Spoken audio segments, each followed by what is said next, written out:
You found TonyBasilio.com, home of the Tony Basilio Show. In just a few minutes, we'll be right with you with another award-winning, action-packed edition of your Tony Basilio Show.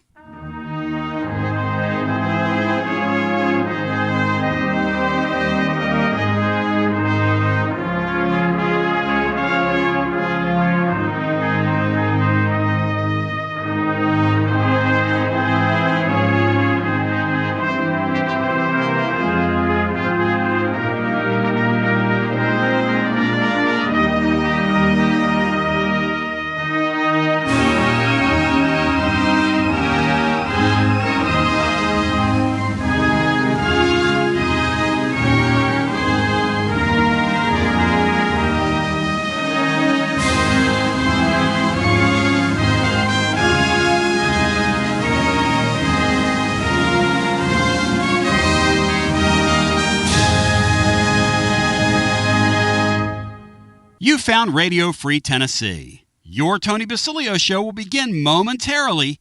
Keep it locked in right here at TonyBasilio.com and on your Tony Basilio app. And hey, do us a favor. Spread the word.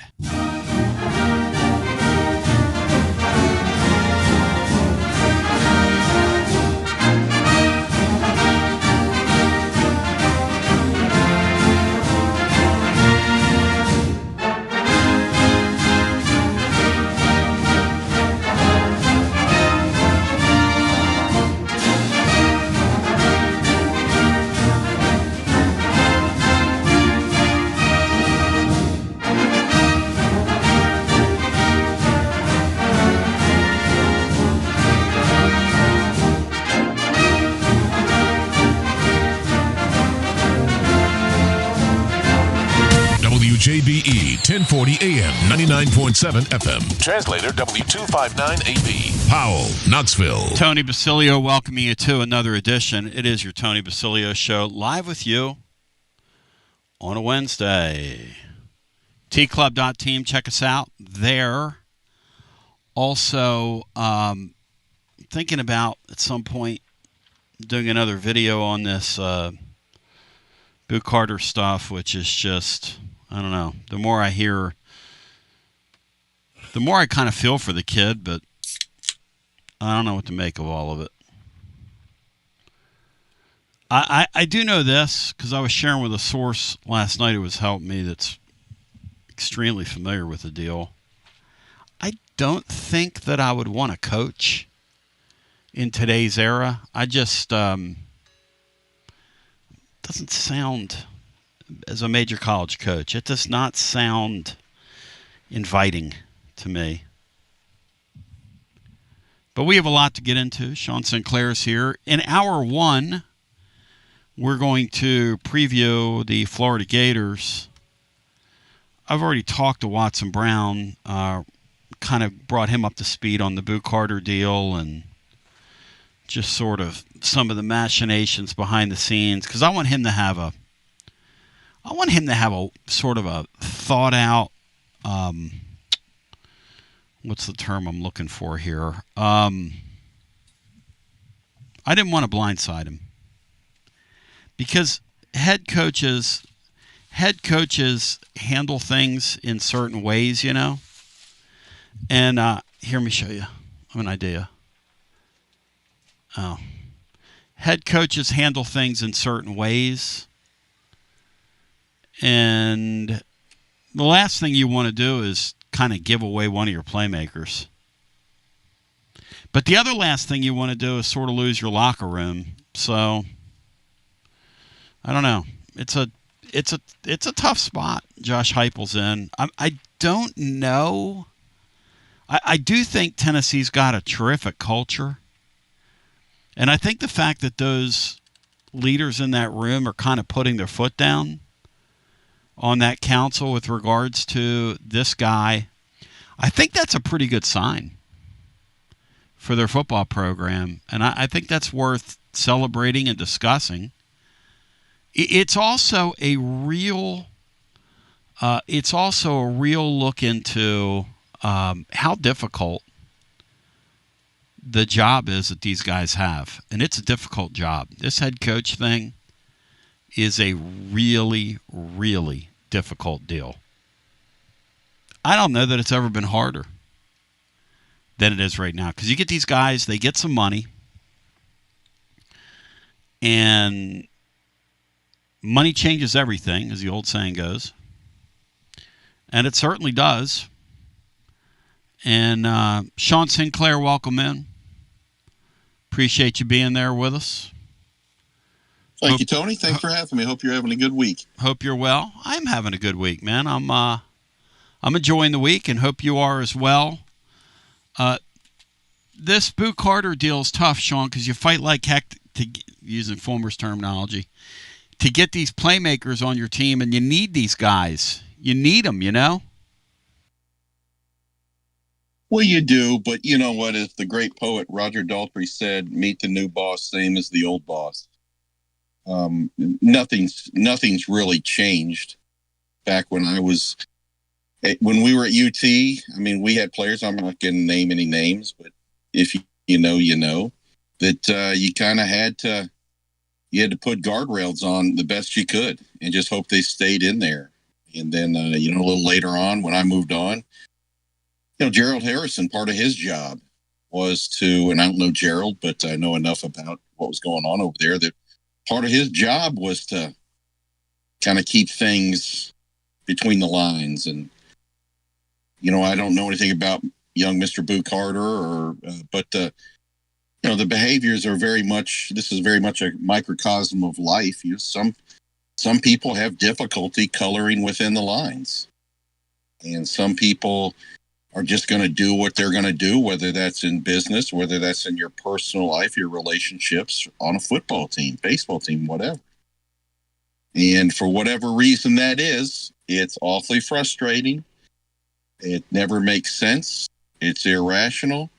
But those things happen, and we've all seen that. And I think you can see the writing on the wall. There's been and I would say a soft campaign over the past couple of days. I'm not saying you're part of it, but there have been articles written that explaining the culture and the leadership council and all that stuff. To me, that's a soft campaign to suggest that perhaps Mr. Carter may not be on the team going forward, and to lay that groundwork there. But you know what? Hey, people are people. This is a broken society. Whatever happens to Mr. Carter, hope he gets things straightened out. But you're right. Money doesn't always just change people. It also changes the people around you. And when you're a young man that's heavily influenced by friends, family, associates, what have you, it changes them too. And the young guy, 18, 19, 20, may not have the sophistication to be able to say no, to be able to say, appreciate what you've done for me, but this is where it stops, etc. The only thing I can tell you is much in life, God brings people into your life. God takes people out of your life. If they want to go, you got to let them go and move on the best you can. Yeah, it's a wild deal. So we'll talk with Watson later on about that. Just a few of the machinations that I know that are going on. There's an agent in Chattanooga who's Ace Bailey's agent, whose son played at Auburn, who's now in the G League, the Cooper kid, Sharif Cooper. Brian, you remember Sharif Cooper? The smallish guard that played for Auburn on one of Pearl's pretty good teams. He had the biggie high hair. Yeah. He played during that COVID season that had fewer fans in the stands, and he played 1 year and went to the NBA. He had the biggie. And I don't think he's had much of a career in that league. No, he's washed to this point. But his father somehow was able to get Ace Bailey, and to show you what you're dealing with. And look, there's talk that they could be switching. Now, I don't know if they switched yet, which I wrote today in the blog. But there's talk that that's where this thing might be heading. And I hear that Louisville and Colorado are already kicking the tires on this kid, and who the heck knows. But I will tell you this. You look at a situation like this and you say, oh, God, we're going to lose this guy. There's a lot of leaders on that football team that are taking this thing very personally this year, that are taking what Nico did very personally, taking what the media is saying very personally, taking the challenge head on personally. And there's been a lot of digging deep this summer from a working perspective, according to the people I talked to. And I really do think that that's worth celebrating, regardless of what happens here with the Boo Carter thing. I don't think Tennessee wants to get rid of him. People say, well, why you been talking about? Well, I'm talking about because it's coming to a head. And we were talking about it before anybody else was talking about it. So, and that's why people listen to the show. Because as somebody told me today, your spot in this thing when you've been at it 30 plus years as you have is a million people. True. People trust you when they tell you things because you don't kiss and tell. True.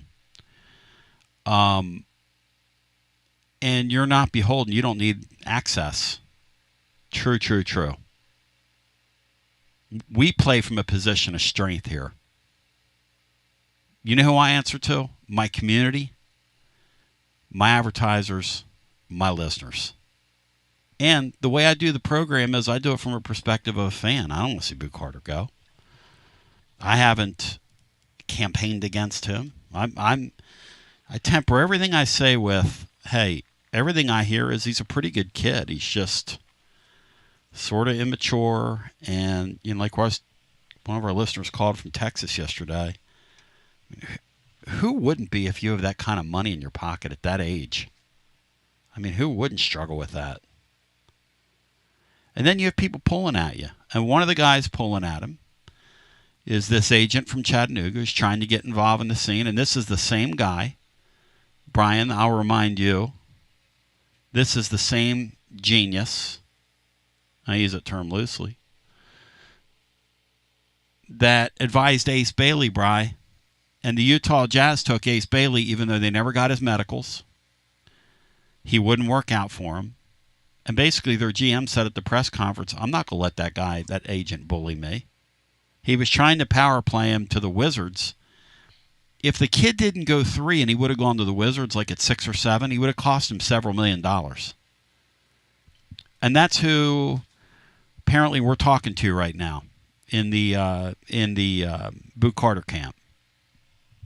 Now, these are things you can't make up, Bri. You got Ace Bailey's agent. Would you agree with that, Bri? These are things we can't make up? Yeah, I don't feel very good about seeing Boo Carter play in orange, unfortunately, given those facts. We'll see what happens. But somehow you got to figure out a way. Hope I'm wrong. Yeah, somehow you got to figure out a way to keep the wheels on him. And we'll see what that looks like. Do you suspend him? And if you suspend him, how's he going to take that? I don't know.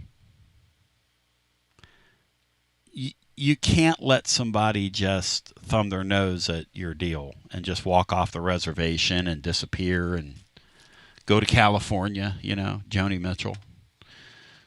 Song Led Zeppelin wrote for Joni Mitchell. Drop D tuning. Those of you musically inclined. We come back on the other side. I want to preview Florida.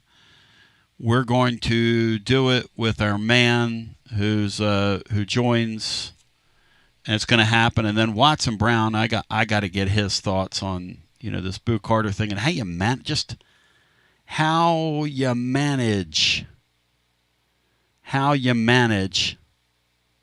stuff like that. But on the other side, Kevin Brockway joins. Gainesville Sun, and his stuff appears all over the state of Florida as we continue with more after this. You searching for a great local coffee? I'm Billy with Grade A Grounds. You can buy our freshly roasted coffee online and support a good cause with every sip. Great coffee, greater causes. Visit our website today, gradeagrounds.com.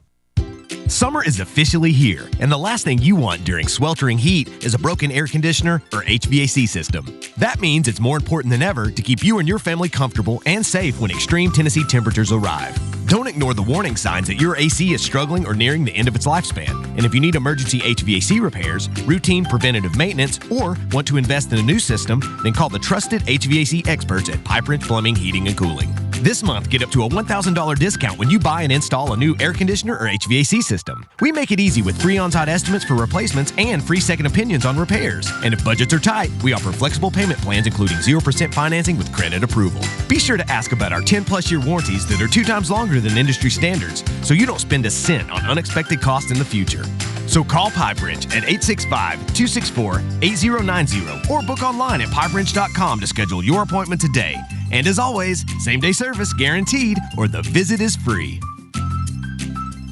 Life never stops moving. And between the 30-minute commutes, daycare pickups, weekly soccer practice, Tuesday night yoga, X number of coffee runs, and that weekend trip to grandma's, you're racking up the miles. What you need is a tire that can keep up. A tire designed for doers. A tire that's going to last. Like the exceptionally long-lasting Michelin Defender tire. With an 80,000-mile warranty and the safety and comfort you expect, you can forget all about the miles ahead and focus on getting to your destination or conquering your to-do list. Fleet Tire, I-275 exit 1B at East Woodland Avenue in Knoxville. That's Fleet Tire, I-275 exit 1B at East Woodland Avenue in Knoxville. Fleet Tire.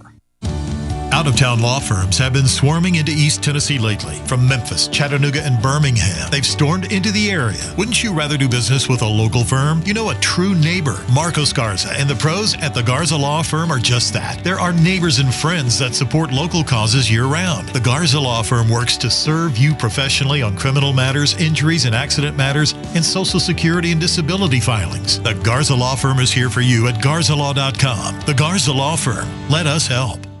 Are you stuck in a dead-end job or ready for a new challenge? Do you feel like it's time to try a new career? Well, it's time to change lanes with TLD Logistics. My friends at TLD Logistics have some really exciting opportunities for you to learn a new skill. With a new 5-acre driving academy that's now under new leadership with all new course material. And the best part, it's absolutely free. What a great deal to set you on the road to higher pay. And TLD Logistics even offers weekly stipends to offset food and gas expenses. In 6 weeks' time, you could complete this course and be in compliance with FMCSA regulations. Then you're ready for the open road of opportunity. What are you waiting for? It's time to change lanes with TLD Logistics. Visit tldlogistics.com. That's tldlogistics.com. TLD Logistics.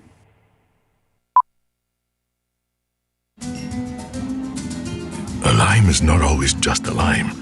You see, some limes are lucky. For when a lime joins the salted rim of a crisp, refreshing Tres Dos Equis, that lime is no longer a mere lime, but a wedge of renowned Mexican limón. Muchas gracias, limón. And also, de nada. Enjoy Dos Equis responsibly. Copyright 2024 Dos Equis, imported by Cervezas Mexicanas, White Plains, New York. Hey there, Basilio family. Jennifer Morris here with Keller Williams Realty. The countdown to fall football is on. Is your fall plan missing the perfect home to watch the Vols make another playoff run? If a new view is on your game day checklist, I'm ready to help you find it. Don't wait until kickoff. Give me a call today at 865-694-5904 or visit my website at nextmovesmokymountains.com. That's nextmovesmokymountains.com, and go Vols. Josh Collins at Collins Insurance Agency. At Collins Insurance, we strive to ensure our customers receive better coverage along with bigger savings. Our community is important to us. We want to provide exceptional service to our customers. Anybody can provide great rates, great coverage, but can you also get great service? And hey, don't just take my word for it. What's up, everybody? Zakai Ziegler here. My family turns to Collins Insurance Agency for the best service, coverage, and price. So don't just go online and get some random insurance. Experience the Collins Insurance difference. Like he said, experience the Collins Insurance difference. CollinsInsuranceTN.com. CollinsInsuranceTN.com. And hey, their Mama ZZ approved. CollinsInsuranceTN.com. Thank you to Josh Collins and ZZ. One more thing, Tony. Go Vols.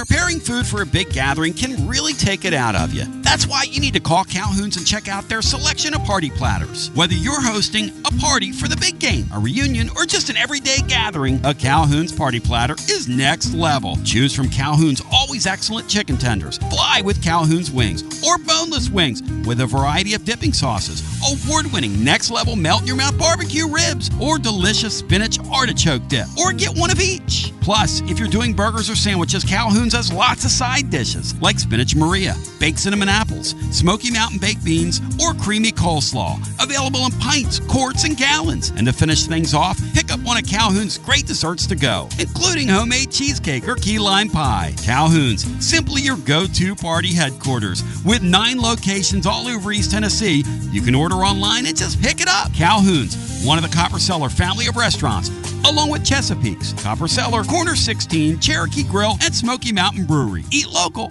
eat good. TB back with you. 865-200-5402 is the number if you want to get in with us. All lines are jammed. You know, the thing that's interesting about the Boo Carter deal, again, I think it's a good sign that the kids on the team care. I think it's a good sign that the kids on the team care enough to go to the head coach and say, hey, we're not going to do this again. We told you last year that James Pierce, that Rodney Garner was pretty upset with him. And because the kid, he sort of, went through the motions a little bit, And I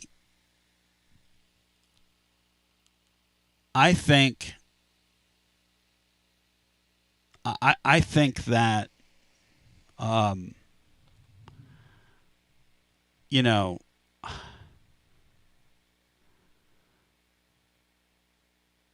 I've been around her long enough to know and watch this stuff long enough to know that a healthy football team rejects something that's unhealthy in its body.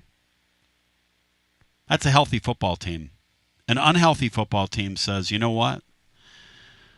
This guy is deciding he's not going to do what we're all doing, and so we're all going to check out now.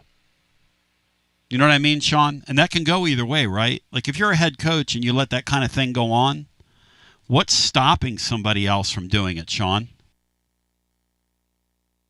Well, 2 things. Let's take a look at 2 years ago when you had it's thought that there was a deal in the locker room right before the South Carolina game. Now, whether you had a Connor Stallions or you didn't have a Connor Stallions, I sat in the stands there over in Columbia, and I watched a team that was not into it. And you cannot tell me that that clown quarterback and that clown coach could run us like that in anywhere, in a parking lot, on a beach. I don't care. And that team was disinterested, especially on defense. It was from the locker room. I believe there was a Banks versus Hendon Hooker thing. So when you're talking about culture, is having a great culture does not put extra points on the board and likely doesn't win you, many more games. But I will tell you this, a bad culture or people rowing in opposite directions will cause a disastrous season. Take a look at Florida State last year. There is very little doubt of that. Kevin Brockway now joins us. You can read his work all over the state of Florida. He has been a fixture with us down through the years and does a great job covering Florida Gators. He's kind of a Mets fan, but, there's kind of no cure for that. I was really cheering against your guys. They pulled out a close win last night. After the Sillies ended, I was cheering against your Metropolitans. But, Kev, I welcome you in against the backdrop that there's never a dull moment, and there's never a dull moment. But it's getting ready to get real. And were you surprised? I don't know if you saw the Athletic, but they have DJ Lagway way, way up there among the college quarterbacks. Were you surprised to see him way, way up there like that in the top 5? If he's healthy, Tony, I mean, he's got dynamic ability. I mean, 12 completions of 40 or more yards last year. He can throw the ball downfield. You probably remember that Georgia game before he got hurt. I mean, he completely threw the ball over Georgia's defense for that 41-yard touchdown to Aiden Mizell. He won 3 SEC games last year. That wasn't a fluke. I mean, he beat Kentucky. He beat Ole Miss and LSU in the swamp. So I think he's proven. Now, I think, obviously the big question is, we talked to him last week at SEC Media Days. He says he's healthy. He says he's making all the throws. I want to hear it because I'm hearing conflicting things in regards to that. And then, are we going to see more of the dual threat ability as well? Chris Doring from the SEC Network, and, he's local here, kind of floated also that he had hernia surgery, and that's why he was held out in the spring throwing the football. Whoa. But what? But, I think that, because there were some core issues too. But, who knows exactly for sure. But he was held, back. But if he's fully healthy, he's got a chance to be a pretty special quarterback because I think he's got all the tools. He's got that innate ability to throw the ball down the field that I haven't seen from a Florida quarterback in a while. Well, the other thing he's got about him that we talked about last year in real time, and now that Nico Nerfball's off to the coast, it's one thing to have a star by your name and several stars by your name. It's another thing when you get out on the field and you play that position and you make everybody else around you better. And that's exactly what that true freshman did last year. But I want to park on something you just said. You're hearing conflicting reports on the ability right now of him health-wise to be able to push it around out there. Can you elaborate on that, please? Well, you just, like I said, you hear different things about, as far as, how deep he's throwing the ball. Is he making all the throws? Now, he told us last week he's making all the throws. So at this point, maybe you take his word for it, but we'll have open practices, in a couple of weeks or at least an open portion. So we'll see. I mean, he began throwing the ball in OTAs. So I think that, that is progressing. I mean, he's been throwing the ball 3 times a week in the neighborhood of, I forget how many reps, or in the neighborhood of 200 or so forth or everything. So he's, he's kind of building up. And like I said, we will see. I think the proof will be in the pudding, obviously. And, but whenever you hear that there's a shoulder issue, I mean, I think there has to be a pause for concern a little in terms of, where he is. But I think, we'll find out a lot more in August and into September as to, not just, him playing, but can he make all the throws that he made last year? Yeah, and Chris Doring was talking about, what was that again that he said that what occurred with him? A hernia surgery, that he had hernia surgery, yeah. But we peppered him on that last week, and he wouldn't confirm that. Wouldn't necessarily deny it either, but wouldn't confirm that. But he said he didn't undergo any surgical procedures, so could be just a rumor that's floated. We did hear about the core stuff. Remember, he had the hamstring injury against Georgia. Oh yeah, as well. Oh yeah, and he even admitted that he came into the season going all the way back to Miami not 100% right. So I think that's the main thing. If he's, but considering if he's 100% or can get to 100%, he's got a lot of dynamic ability. We didn't see as much of the dual threat, as last year, but I mean, that's the other aspect too. And are you careful with him in that regard? He didn't even have a rushing touchdown last year. He kind of bemoaned that. I remember one game against Mississippi State, he got to the goal line, he almost got one, and he fumbled it, and Austin Barber, the tackle, recovered it and got credit for the touchdown. But he did show at times, though, that he could run. He had about 100 yards rushing, but I think there's more potential there too, to be more of a Lenora Sellers type, guy that could impact the game a little bit more with his legs as well. It's very interesting when you start thinking about, because the kid's such a great dynamic player, and yet what I hear from you is you could almost make the case that, I don't want to say he's an injury-prone kid, but by his own admission, he didn't even come into last season healthy. this is such a break-you-down league. You know, I was telling a guest yesterday, kind of sharing the thought that they say it's the closest thing to the NFL. And so we were talking about the Mateer kid, a guest from Oklahoma, because that kid's game is to run around, you know. And we watched Diego Pavia get worn down last year. I guess my concern from a Florida perspective would be this kid starts out, we've got him on the right track, things look good, but the schedule is so difficult. He's going to take some shots this year. He'll get tested early on, won't he, in terms of health-wise and how his body can stand up. I would say the one good news in that regard is that Florida's got probably the best offensive line that they've had under Napier going into the season. Frank, you know, first year he had Osiris Torrance that he brought from Louisiana Tech, and that was a pretty good first-year offensive line for Anthony Richardson. But this year is really good too, led by Jake Slaughter, the All-American center, one of the, you know, if not the best pass-blocking center in the SEC and in the country. And Austin Barber coming back at tackle, guy that's projected as a first-round pick in some mock drafts. 4 starters all told, and Bryce Lovett, who's going to move over to right tackle, was a all-freshman SEC player last year. So, and they've got some depth there too. They've got a pretty good offensive line coming into the season. I think that's going to help DJ as well, and it's going to help the run game too. And I think that they're going to get, you know, Jaden Ball last year as a true freshman. People forget a lot about him. Flagway was very impressive and had an all-freshman season as well. Had that big touchdown run against LSU that broke that game open. So he's got, you know, guys around him. And I'm telling you, this true freshman receiver, Dallas Wilson, I know it's just a spring game, but 10 for 195 yards in the spring game is something that can't be ignored, and 2 touchdowns. You know, catching balls from a backup quarterback, Harrison Bailey, who, by the way, as you know, used to play at Tennessee back in the day.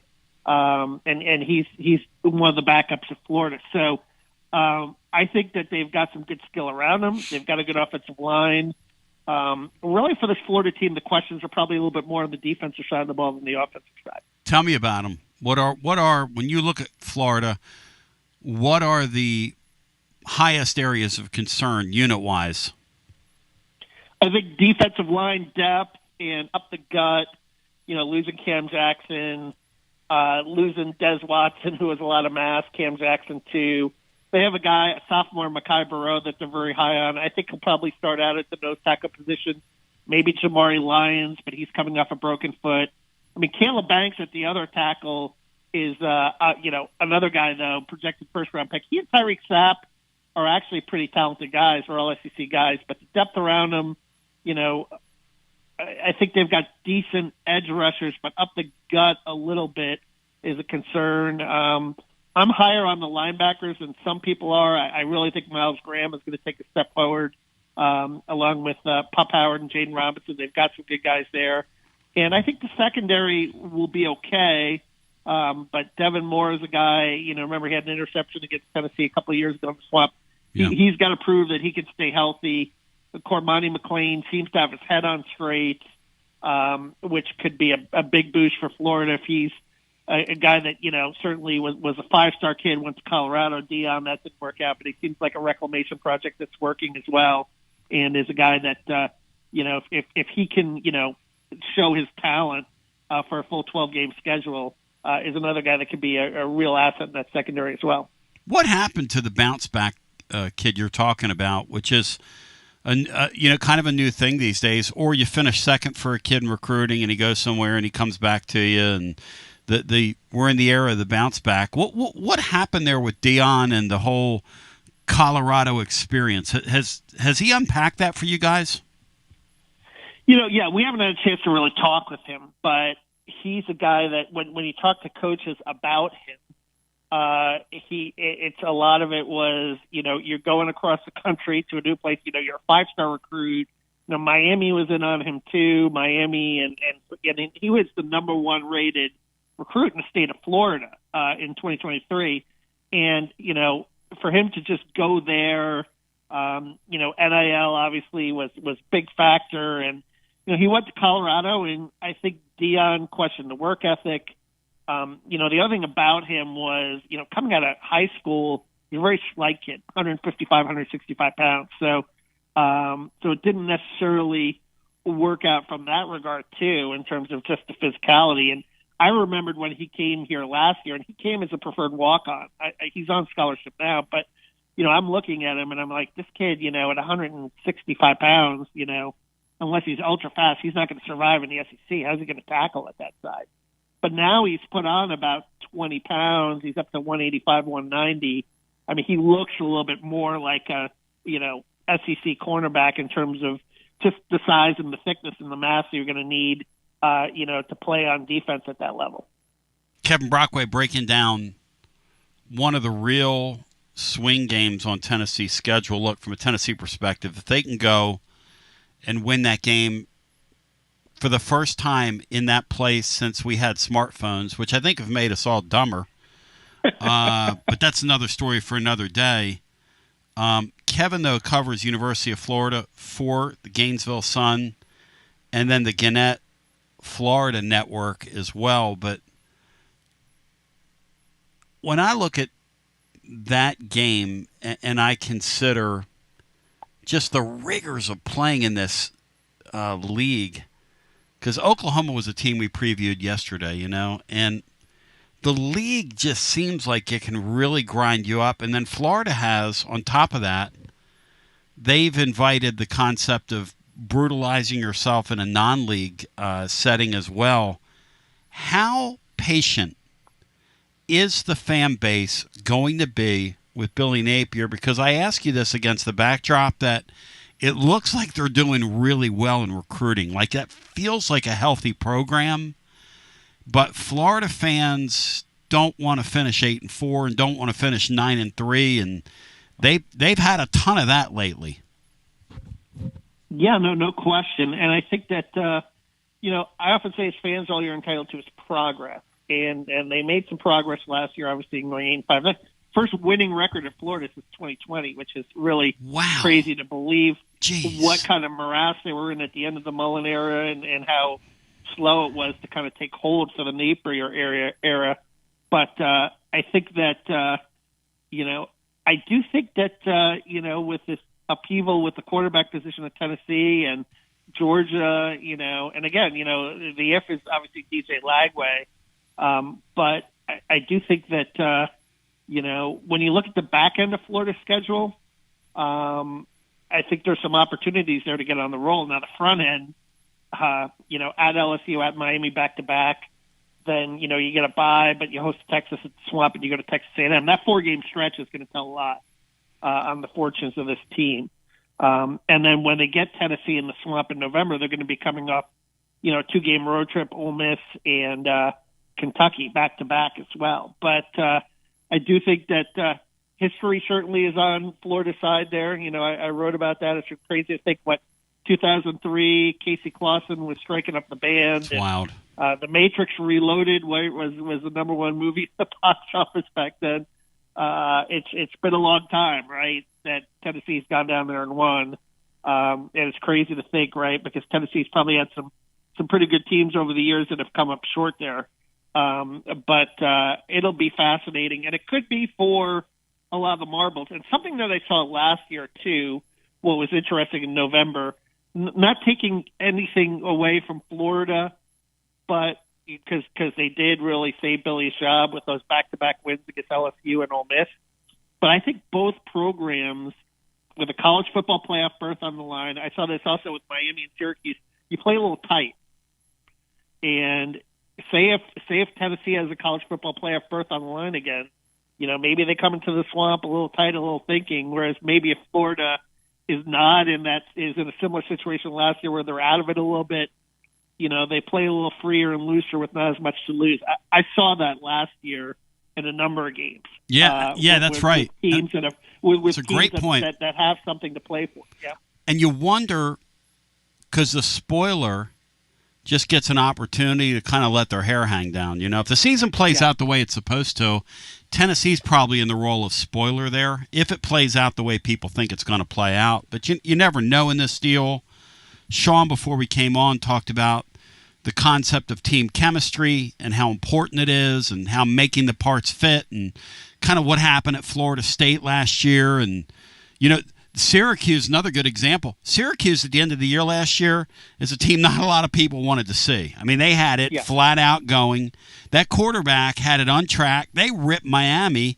They ripped their defense limb from limb late in that game and just continued to score and make plays. Tennessee's going to open, with that Syracuse team. This Tennessee team, for all the question marks they have, for Nico, I'm always going to leave you. You realize Tennessee's a 2-touchdown favorite in that game. That's how just ripped apart and riddled Syracuse was by the portal. And I mean, they lost their best offensive lineman at the end of the portal. Like, people take that Syracuse of the world and flex on them.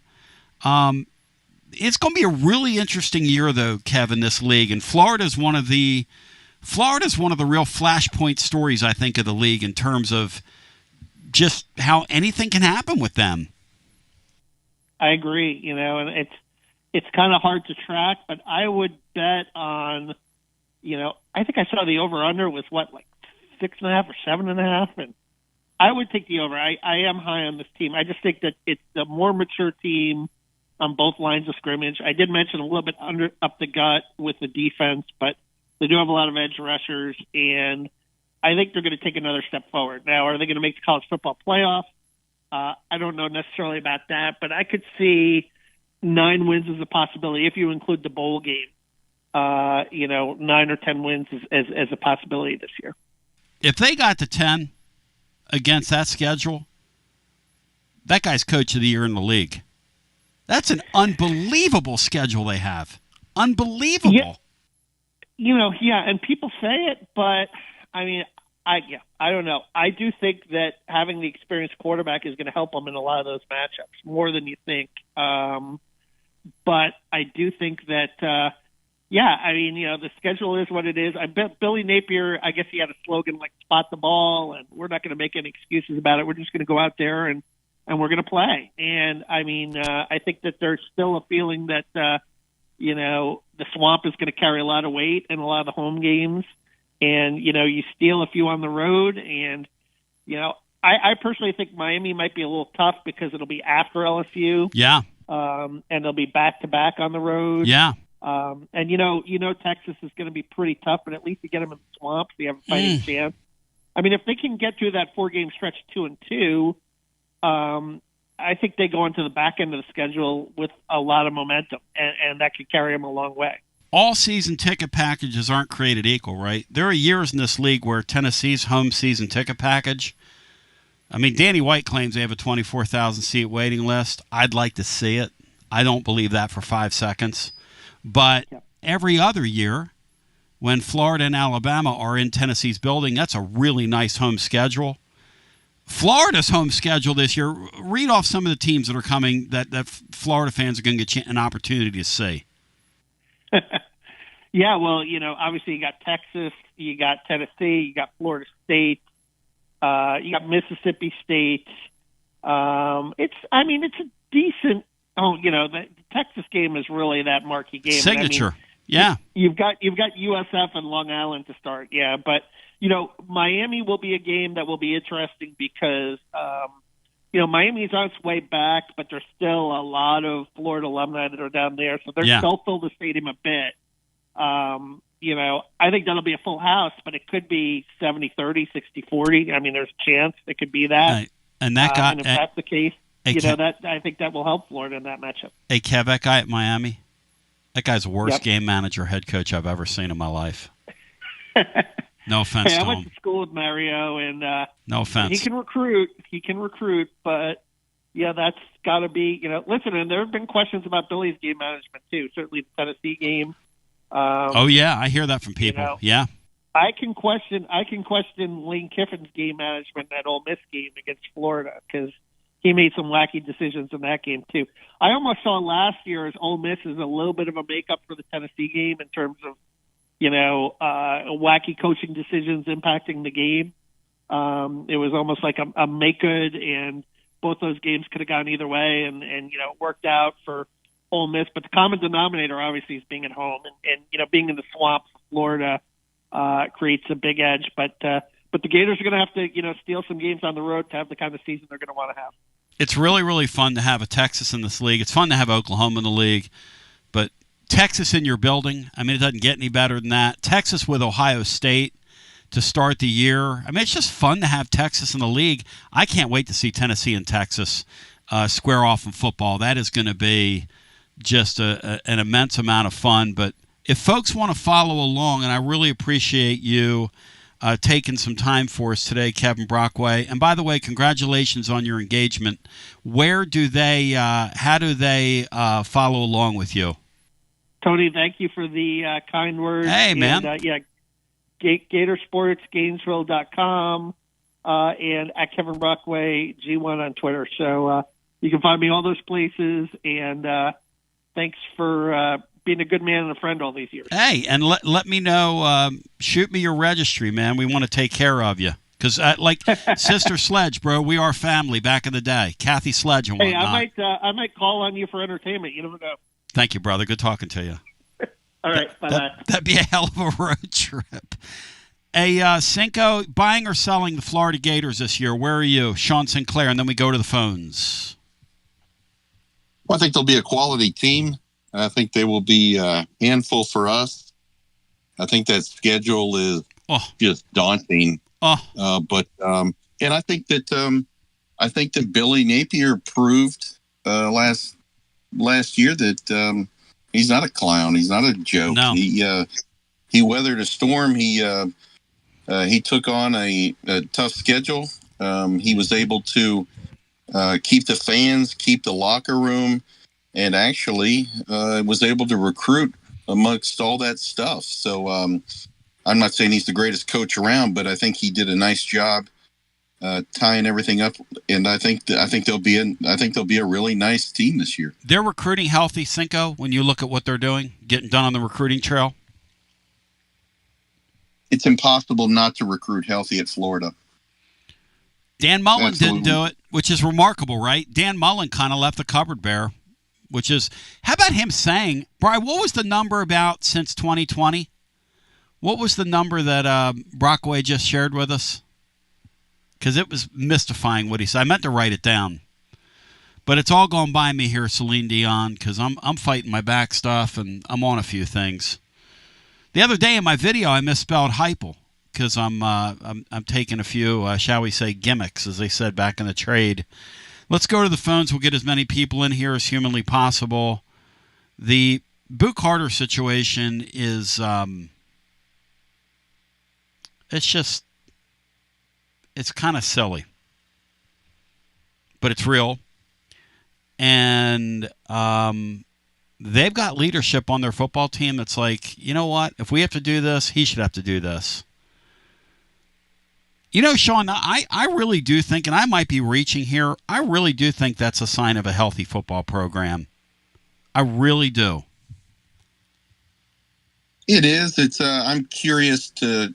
I don't know everything. Yeah. In fact, I don't know much. I just know what you said, what's been on the chats. Oh, you know a lot, to decipher Sean. a little bit that. But you know a lot, Sean. Don't sell yourself short, but go ahead. No, I think it is. That's the kind of culture. That's the kind of leadership you want on that thing. I'm interested to see, you know, what and why the coach hasn't dealt with this yet, and maybe there is. You know, sometimes things like this, kids just need some help, and that's right. A narrative surrounds them that they're doing bad stuff. They're doing this, doing that. Sometimes kids need some help. People were flat out. Hey, Sean, people were flat out. He seems to be that type of guy. Now, however, you know, it's sometimes you have to make a statement as a leader to make sure that the rest of the team takes that message.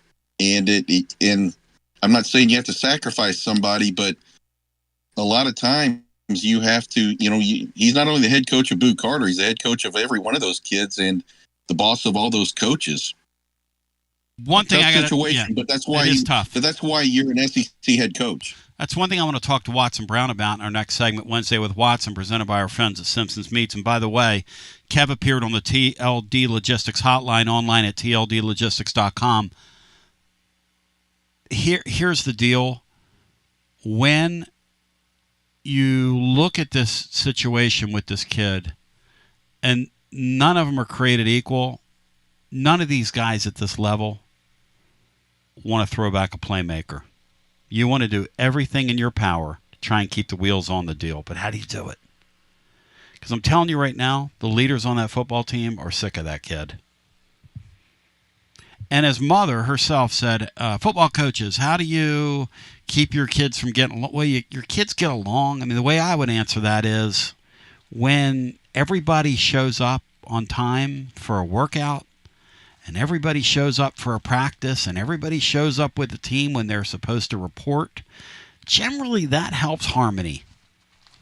You know, generally, and when somebody doesn't, generally that's not good for harmony on a football team. So that would be how I'd answer that. It's a pretty simple answer to that question. 865-200-5402. There is some breaking news around the Tennessee basketball program. It involves Nate Ament. Brian, is your cup on? Because this seems like cup check week.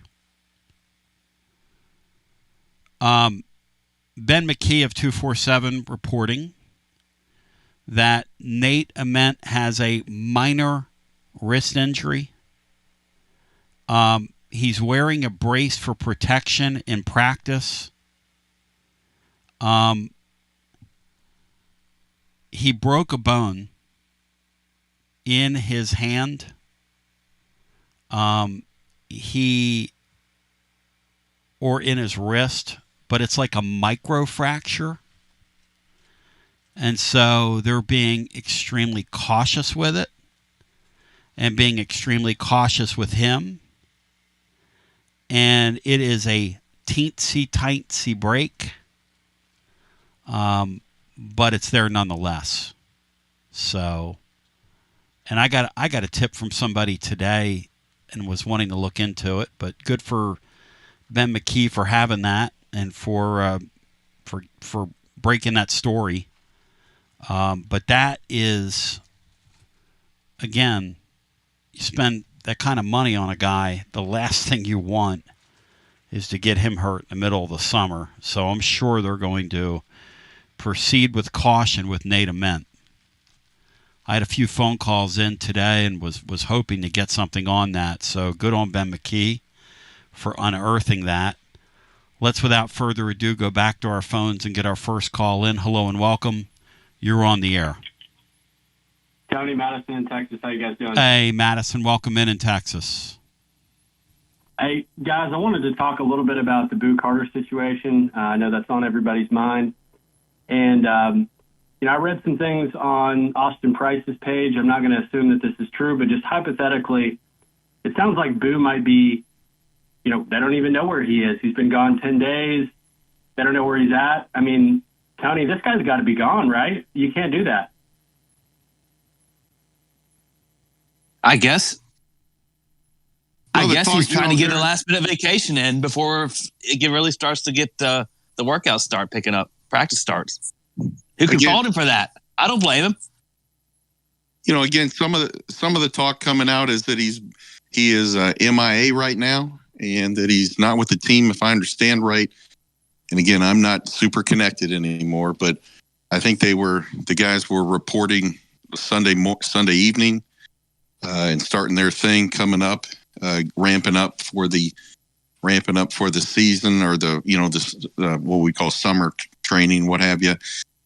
And that's the talk, that he's not around and hasn't been around for a while. I don't know the exact days, but golly, it sure seems it's tough.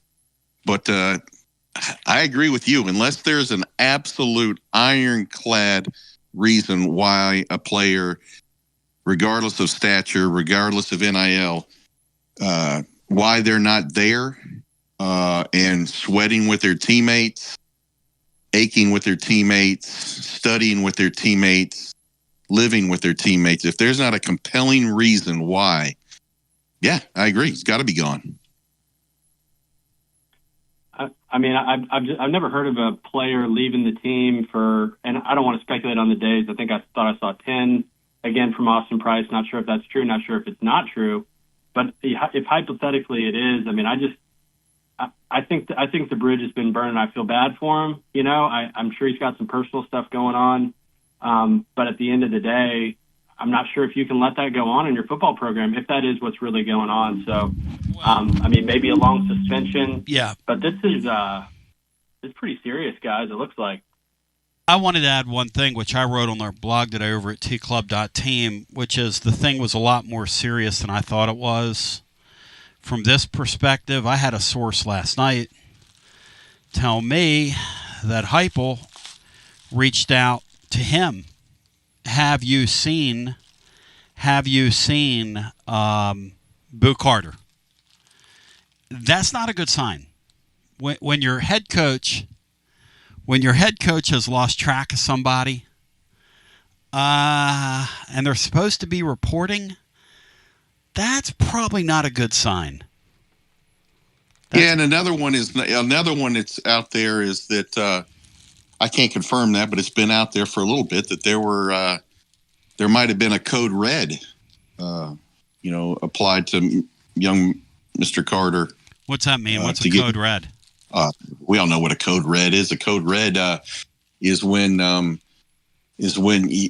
your teammates, your platoon mates in the military. Yeah, I see. Whatever. When you step out of line, they physically remind you of what's up. I think that occurred. Yeah, I think that occurred. Yep. So the way it used to work it was past my time, but Al Wilson, but we had guys like that. Yep.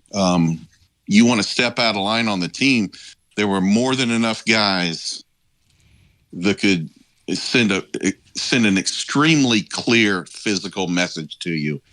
You take that for what it is, but that happens. I've seen it happen, and it's more often than not, it's usually a good thing. Hey, Madison, I love that the guys on the team, the Kitzelmans of the world, the Josephs of the world, and I pointed this out yesterday because I don't want to kill this Carter kid. That's not what this is about. But the Josephs kid was kind of an immature kid a couple years ago, and he's grown into being a team leader. And maybe from his perspective, because I know he's one of the guys really frustrated with this kid, maybe he sees some of himself in this guy. But you guys say you just get rid of these guys. I'll be real with you. This is a game of playmakers, Madison. We don't have a lot of them, buddy. Tony, that's a tough thing, Madison. I'm just going to be real with you guys. Tony, I'm not trying to send him off. I hope they can find a mutually agreeable solution. And I love the leadership in the locker room. I still think hard work and character can win in this league. And I think it does matter that you've got people that are holding each other accountable. And I absolutely love that because I don't think we've had that in 20 years, right? I think that's excellent. Yes. What I'm saying is, if in fact he was gone for 10 days, I'm not sure if it's repairable. That's not for me to say. That's for Josh Heupel to say. I hope that they can figure it out. I think he's an excellent player. And, maybe we come out on the other side of this a little better off. But I don't even know, guys, maybe why is he holding out for more money? Why is he gone? No, has nothing to do with money. Has nothing to do with money. No, there's a lot of things swirling. My understanding is there's just a lot of things swirling around with him and his camp and just all that. It has nothing to do with money is my understanding. Nothing. That is not it. Because I'm going to tell you something. If that was it, they would kick him off the team. They would not. I don't think this staff and that administration is going to have the stomach for somebody late in the summer after what Nico did to them saying, oh, by the way, if you want me to report, I just think this kid's going through a tough time. And even at that, though, you got to let me know where you are. My head coach, and they're not going to like me saying this, but I don't care because I tell the truth. Their head coach calling people around the state saying, do you know where this kid is not a good sign, Madison. That's not a good sign. I agree. but again, Tony, I'm not trying to cast him off or cast aspersions on him. I hope they can figure it out. He's a great player. I'd love to have him on the roster, but and you're right. I mean, I thought it might be money related. If it's not, it's a different story. Maybe he's just going through a tough time. Hopefully, they can find some grace in their hearts for him and welcome him back in. But I think, like I said off the top, if all that's true, he just doesn't look great. So that's all, Tom. I'll jump off. I appreciate you guys. See you, bro. Yeah, great talking to you, Madison in Texas. Hey, listen, I get what Madison's saying. I get what Sean's saying, and that's one of the reasons why I love having Watson Brown on here, because I briefed Watson Brown on this from soup to nuts. I shared with him things I'm not going to say on the air, and I want to see how he would play this. Because it seems to me, when I did that video a couple nights ago, I thought, you know what? There's been some rumoring around this guy, and there's been some of this and some of that. You know, I had no idea there was this much to the story. None. And there was enough to do what we did. I'm telling you right now, it's way past that. And I thought it was bad enough before. But one thing I want to emphasize is those of you that are rumor mongering about this kid being involved in some incident in Chattanooga, that is not true. That is not true. But when your head coach is calling around looking for you and doesn't know where you are and is calling people in the sport around the state looking for you, that's not a good sign. That's not good. That's not good. We'll come back. It'll be hour 2 on the radio. Watson Brown joins. We'll get some more calls in. Sean Sinclair's here, SEAN, Sinclair, DDS, beautiful Maryville. We continue with more on the other side after this. WJBE 1040 AM, 99.7 FM. Translator W259AB. Powell, Knoxville. Hey, Tony B listeners, I'm Billy from Grade A Grounds, a UT grad bringing Knoxville a better way to raise money. We roast premium coffee fully branded for your team or cause. You keep 40% of sales, and we donate 5% to local needs. Let's win on and off the field. Visit gradeagrounds.com to start your winning fundraiser today. Living Vol fan, we're on the countdown to kickoff, and that means you need to make sure you are game ready. Head to Alumni Hall to get this season's Tennessee sideline apparel. Nike, Columbia, Peter Millar, and more. Shop top brands for the entire family. Hats, Yeti, tailgating gear, and so much more. If it's for the Tennessee fan, Alumni Hall has it. Spend $150 and get $10 in Hall cash rewards. Shop at alumnihall.com. Download their app or shop any of their locations in Knoxville, Murfreesboro, or the Tri-Cities. Alumni Hall, the ultimate shopping destination for Vol fans. It's the hottest post-game show on the planet. Garza Law. Fifth quarter fan reaction. Fan reaction. As soon as the final gun sounds, we're live.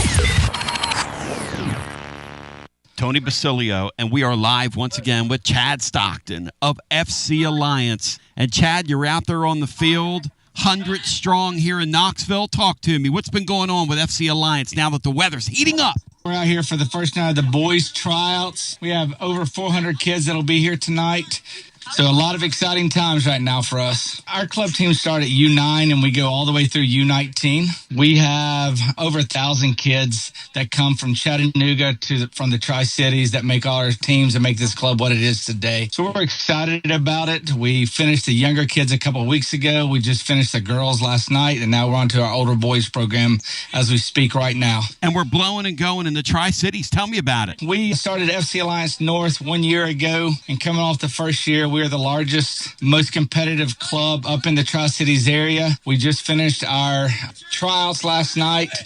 Looks like right now we will be well over 400 kids for the upcoming season. So great things happening up there. We've put our boys into some really good regional leagues. So we're excited about what the future holds for them and also our girls programs. If you want more information, check them out at fcallianceknox.org. That's fcallianceknox.org. Chad Stockton, keep growing the beautiful game here in East Tennessee. Absolutely. Thanks, Tony.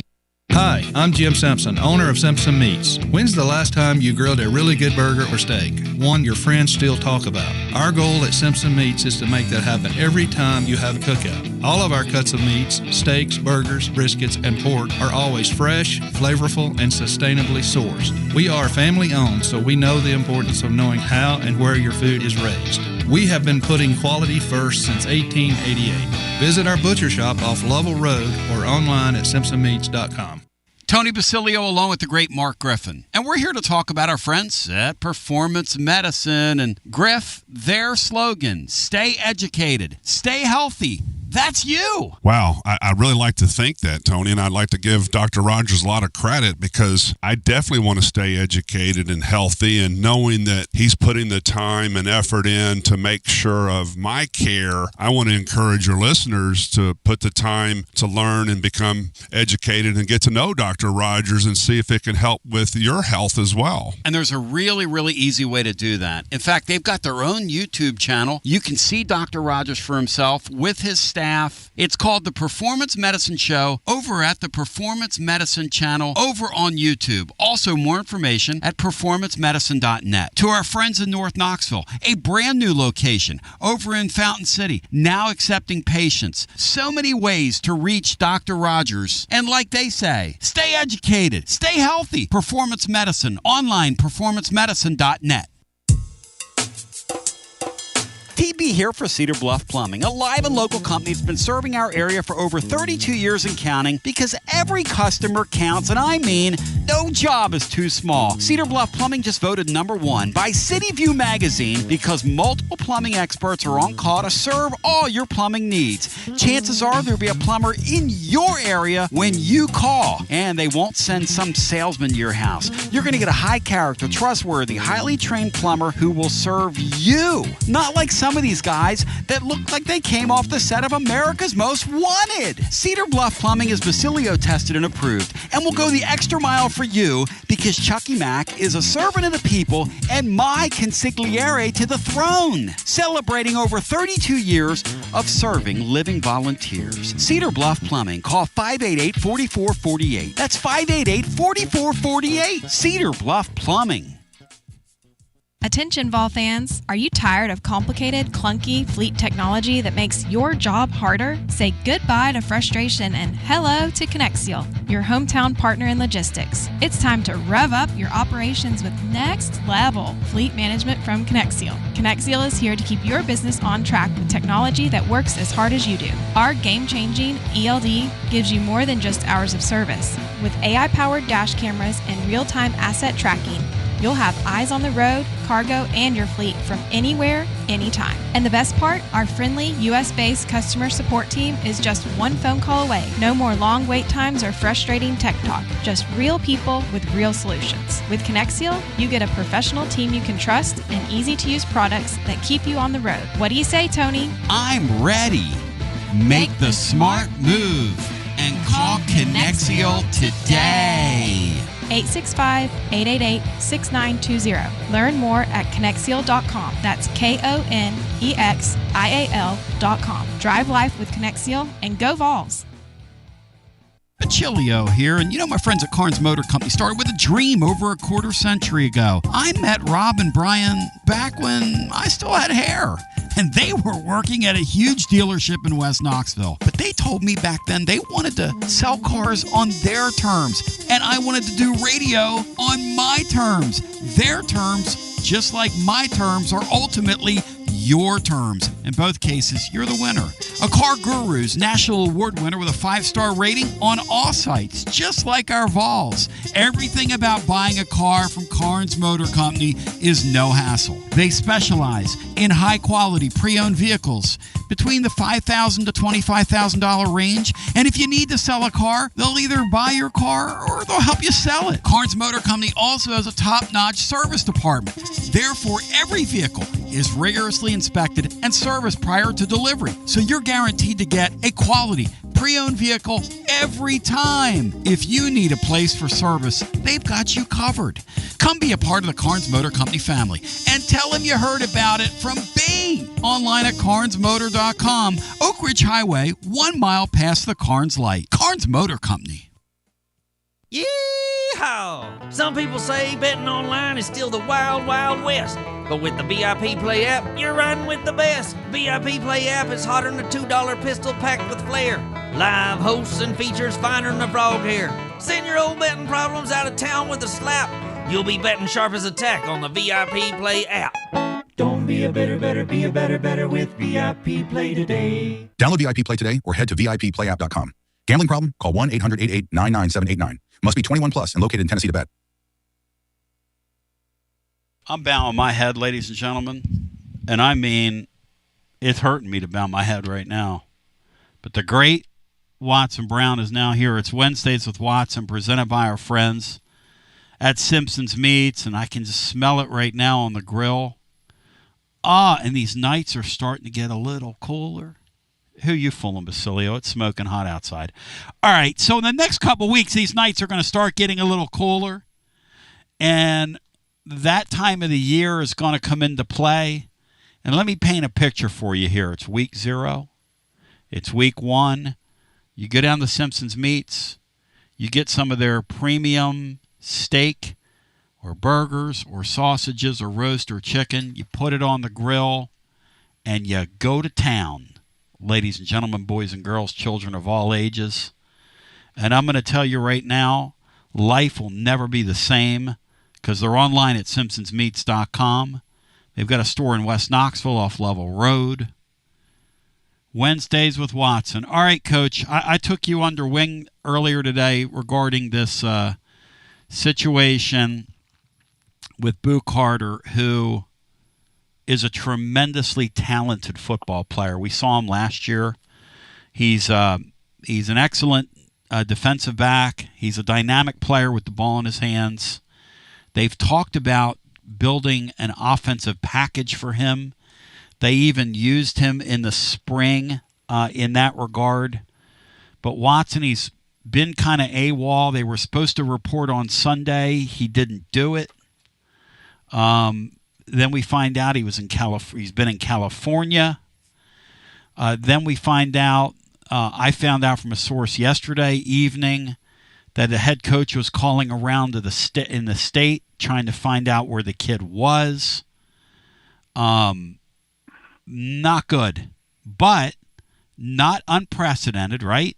And these are things that happen on a football program. Walk me through, or is it unprecedented? Walk me through it. No, I mean it's happened to all of us through the years. If you're a college football coach, it happens, and they always catch you off guard. There's no doubt about it. I can remember some of the ones that have happened to me. I never got a heads up that it was fixing to go down or anything on most of them. So I know what they're dealing with, and this is the time of the year that this stuff happens. It happens twice to me.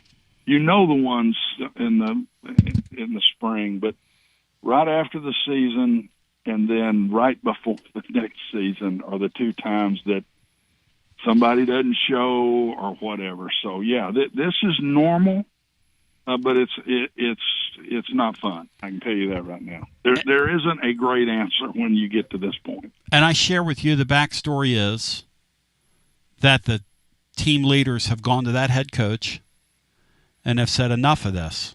This guy is kind of making a mockery of being a part of what we are, and they're extremely sensitive and guarded, these kids are, especially the leaders on that team. I call out Josephs and Kitzelman, but there are several of them. They have a 10 or so, I want to say, that are on what they call their council, their players' council. How important is it for a head coach to maintain credibility with those guys and show them that they have a voice? That's the first thing. And then the second part of that is, how good of a sign, you being around that sport all your life, how good of a sign is it that veteran players would go to a head coach and say, hey, yeah, well, you got to do something about this here? Well, I think it's a great sign. I was never a committee guy. I had captains, and that's who I would talk to, or if it was a position where there was a problem, I might bring those two guys in to talk to both of them separately or whatever. But I just didn't get into committees because the bigger the committee, the more different opinions you have. And I just never cared for that. I did it one time and I just didn't like it. I'm not saying it's right or wrong. That was me. Captains were elected to me for a reason, and that's usually the people that I would talk to at that point. I could bring in 15 guys and I might get 15 different answers. I always said on my staff, I could go around the room. In those days, you didn't have 30 and 40 people in there. You had about 12, 15 people. And I said I could go around right now and there would be 15 different opinions given if I went around this room and asked you this question. So I'm not much for that and can't speak to that much. But I know this, it is a good sign when the team is not pleased with this going on. And that tells you two things to me as a coach. Number one, they want things done the right way, and with discipline, clarity, exactly where we're headed. They call it culture in today's world. And number two, that's telling you don't have a lot of that on your team, or that committee wouldn't be coming. If you've got 5, 10 other guys thinking about doing the same thing, you're not going to get that group of guys coming to you and saying, Coach, we need to deal with this. The thing, Watson, I share with you off the air is we know, especially at schools like this where it's a high revenue generator deal and it's your cash cow and your athletic director's tied to your head coach whom he hired and all that stuff. Last thing you want to do is kick his kid off your team. No, I mean, I'm not, let's don't get personal and talk about this kid, any kid. Any kid. The last thing I'd ever want to do is get rid of a player. I didn't want to have to do that. I just didn't want to go there. And so I would work real hard at not doing that. And that was the fourth quarter. When it got to that point and you had to do it, you just did it. You just flat did it, and that was it, and you moved on. But you worked really hard at not getting to that point. Now, don't take it wrong that I was easy. I mean, it was you deal with it up to the point where your structure would get messed up within your team. Once you get to that point, you got to deal with it. And you got to let him go when it gets to that point. And it's almost getting there, right? This thing it may be. It sounds to me like it is. And if this was the last week of spring practice, you don't quickly go as far. But the time of the year makes everything quicker now. And, you start practice here in just days. And so you cannot go into spring practice, to fall practice, Tony, with this lingering. And you cannot go into practice and a guy not there unless there's a death in the family. It's got to be very legit when you get to this point. You just got to have everybody there. You can't have somebody show up in a week. I mean, I remember vividly, I was taught early. I was a really good athlete and all that, and we became coaches in high school, football coaches as a junior. And he comes in, and he's a well-respected guy, and I'm everything. I'm on the team and all that, and I go to him, and I'm playing baseball with Coach Meadows picked me up, and I'm playing region to go to the World Series. I said, Coach, I'm going to be a day late with this baseball team I won't go to the World Series with them, but we're going to finish it out this on Monday, so I'll miss the first day. And he says, that Coach Watson, that's great. But I tell you what, how about you just playing baseball for good? I think that'd be a perfect thing for you to do. Now I'm the star, and it got my attention, and it changed my thought process for the rest of the time with him. And I think it set a tone within that team. When the team found out what he had done to me, believe me, they said, if he'll do it to him, he'll do it to any of us. Let's straighten up here and let's get going. And we ended up winning a state championship the year later. So the coach set that tone, and I promise you Josh is going to have to deal with that. Yeah, because if you don't, you're going to have 3 or 4 or 5 guys check out. It's human nature, right? It's human nature. Then there's another one. Another one. Yeah, it's human nature. If you handle one this way, you pretty much, if it's right in that same philosophically, that's the same problem you had with this first kid. I mean, you pretty much got to deal with it the same way, Tony. So that's why it's tough on Josh. There is no good answer here. There is no good answer here.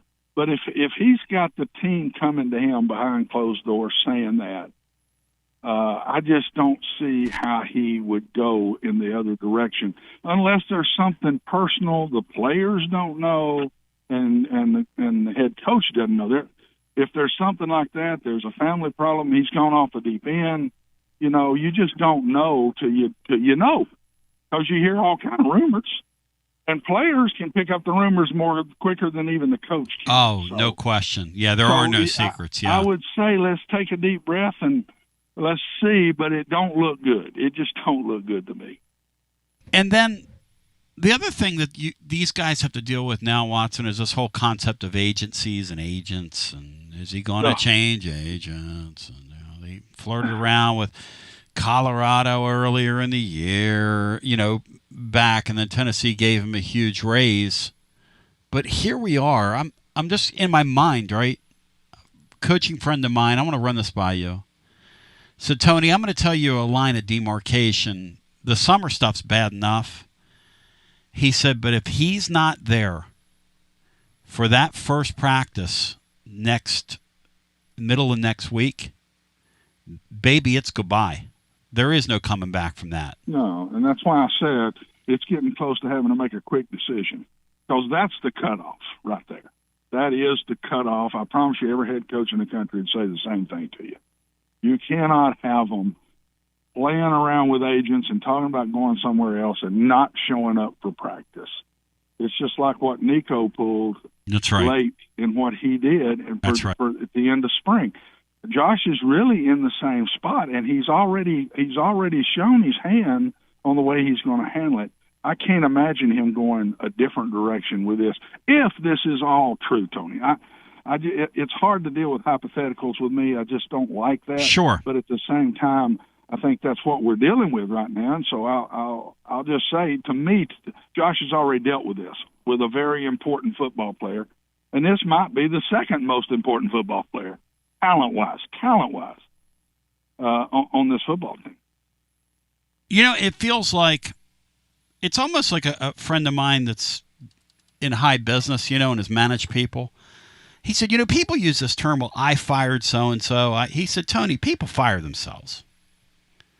And, at the end of the day, it's a pretty decent point. I mean, if you want to stop and think about it for a second, Nico got himself kicked off Tennessee's team or put them in a spot where they had to do what they had to do. There was no way at that point you're bringing that kid back. No way. He and his group did this. Yeah, they forced Josh had to deal. Josh didn't do it. He had to deal with it. Yeah, that's right. There's a difference in doing it and dealing with it. That's right. And this kid's going to create the same issue, in my opinion. It's headed in the exact same direction. Now, if he comes back in tomorrow and pleads the fifth or whatever, you can find a way to deal with it maybe. But you still, even then, got to go back to whatever committee you put together. You've also got to deal with that committee, and which is dealing still with your football team. So if he came back tomorrow, that's the tougher decision to me. That's the tougher decision. He's missed 2 or 3 of the summer deals. Yep. And do you let him back? To me, it would depend on the kid's attitude. It would be truly the attitude of, I'm so sorry, this was stupid, or he's playing that in between. Coach, I just need some more money to stay. No. So it depends on the way the kid would come back. Yeah. But if he waits till you get into practice, I don't think Josh would let him come back. I would be surprised if he did after the way he handled Nico. Hey, Cinco, you were around and you know the athlete. Would those guys forgive and forget if they brought him back and say they suspended him for a couple of games, which is something you almost have to do, I would think, at this point, which is why I said it was a lot worse than I thought it was going to be. And he comes back and apologizes to the team, Sean. I think that works. I think that works. If he misses that first practice, Sean, I mean, how in the world do you bridge that chasm? I just don't see how you do. Well, to start off with, it sounds good to apologize, explain, etc. But when you're with a team and the team is running gassers in 100-degree weather right now, yeah, with 75, 80% humidity, when you're being asked to get up at 6 o'clock in the morning and do that, the way I saw it work was it's all well and good. We'll apologize, fine.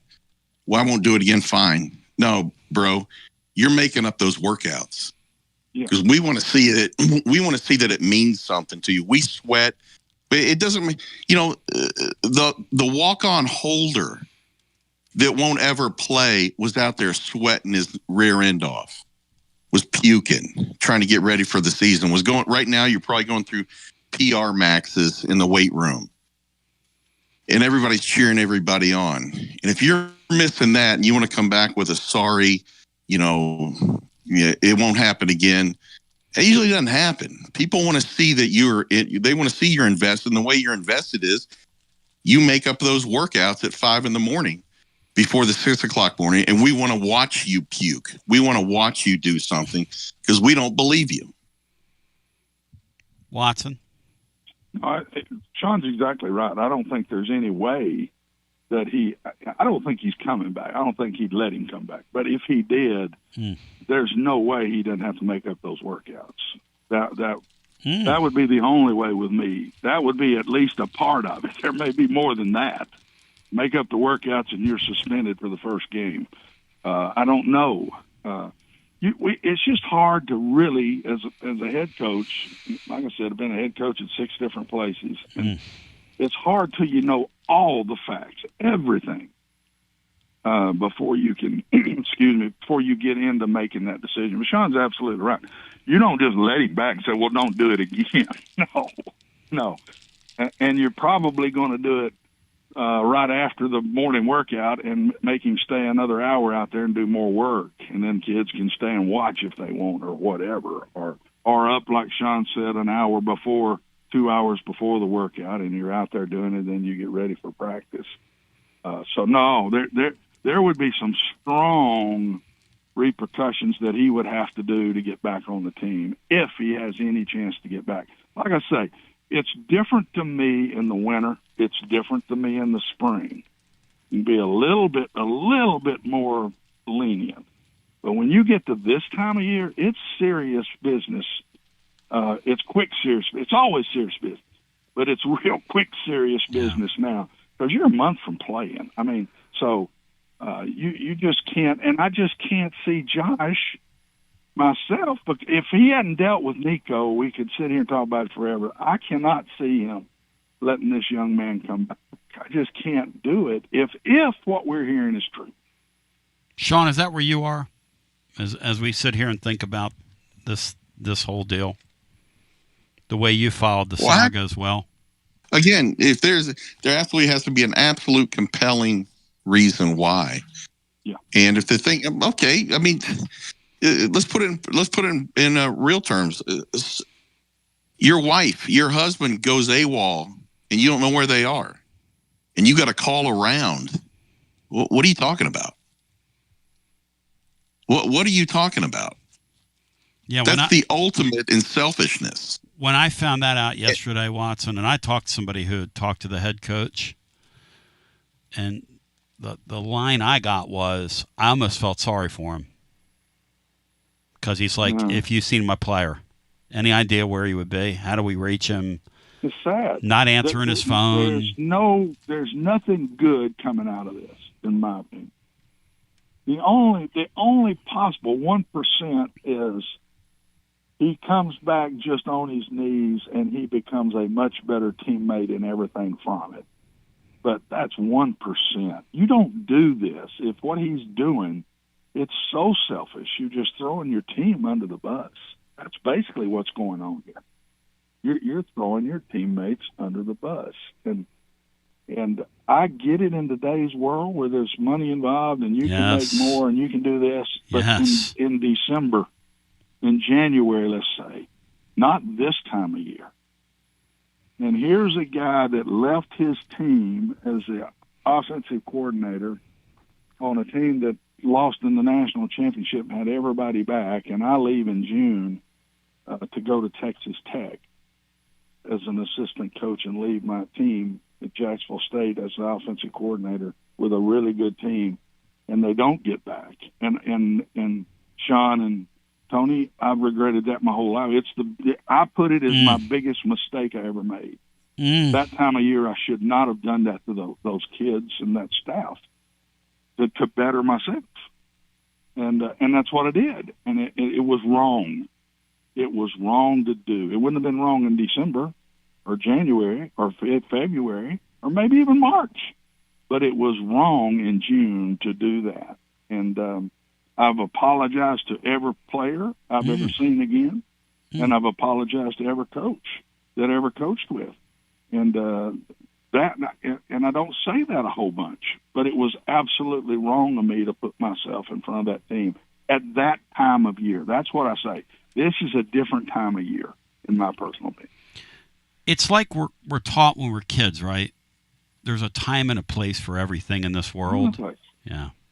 Having a place for everything, and that matters. That's a big, important part of each decision we make is the time that happens and what it's doing to other people. Yeah, we can't do and this. I'm a big believer you got to take care of yourself, but you take care of yourself in my profession certain times of the year. You don't. You get to a point you got to be all in and you got to go. You got to put the team first when you reach a certain time. I've always said this thing with, and I do believe this is still going to happen, that kids are going to report to camp. An agent's going to say to a quarterback, hey, you've got them over a barrel. Let's go get some more money. I still believe that's going to happen. That's not this. That's not what this is. This is not about money. If this is about money, I tell you it's about money. My information we don't know what it's about. It's not about money. It's just bad. Yeah. And I'm saying it's bad from being a head coach on one side of this deal, and I'm saying it's bad that I did kind of what this kid's doing myself. And I'll tell you what else is bad, Watson. On both sides, it's bad. I'll tell you what else is bad. Somebody else I talked to yesterday had gotten a couple calls about this kid already. There were schools calling around. No, the vultures are out. There you go. The vultures are out, man. This is a great player. That's Physically, right. This is a great player. I don't know him. I don't know his attitude. That's I don't know anything about the young man, but I have watched him play, and he is a great talent. Yeah. And so, and that's the other thing. It's like and those guys would probably decry, hey, if a kid did that to me, see you later. But I will go, and I will jump in line. It kind of reminds me, Cinco, of, these two met each other running around on their significant others, and then they're surprised when they get run around on. It's like, but hey, she's pretty. Hey, he's talented. Hey, he's a handsome man. Makes good money. Okay, yeah. Well, good luck to you. Watson, this is going to be extremely interesting camp. I can't wait to see this thing unfold. Hopefully they get this thing resolved.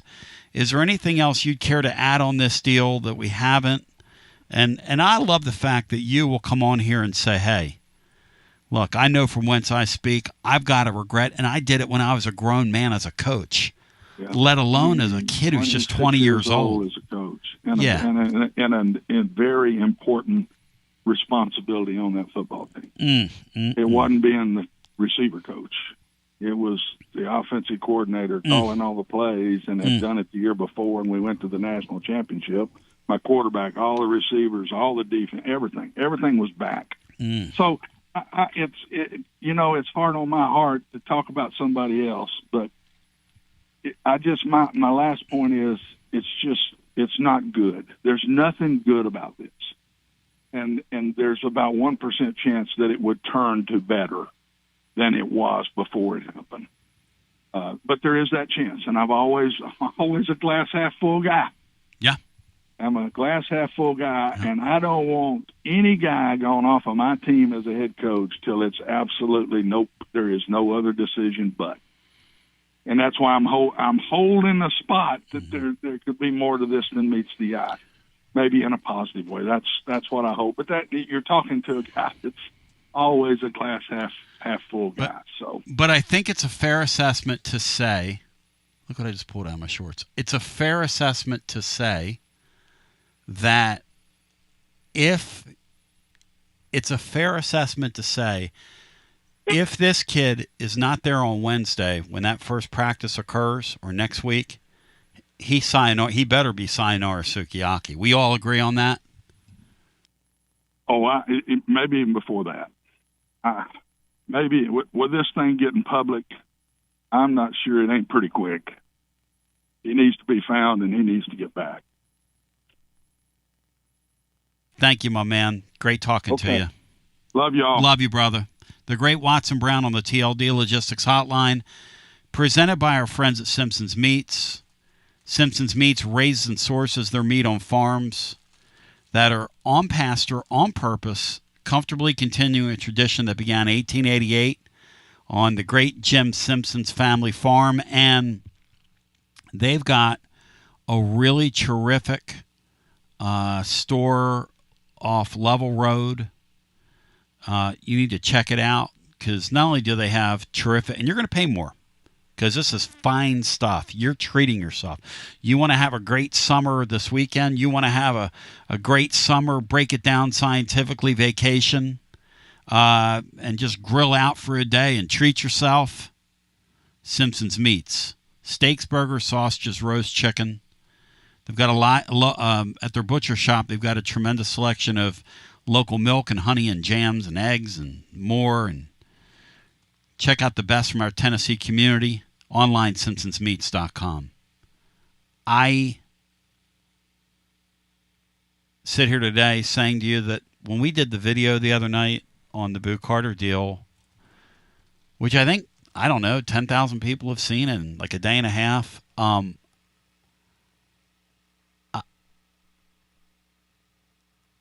had no idea it was this profuse.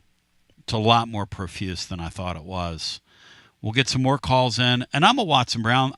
I'm never saying never. But if you're not there for that first practice next Wednesday, that's a never. If you came back right now and apologized and went through all the stuff you have to go through, I would go that route. But I'm also suspending him. But I'm not a football coach. I'm not.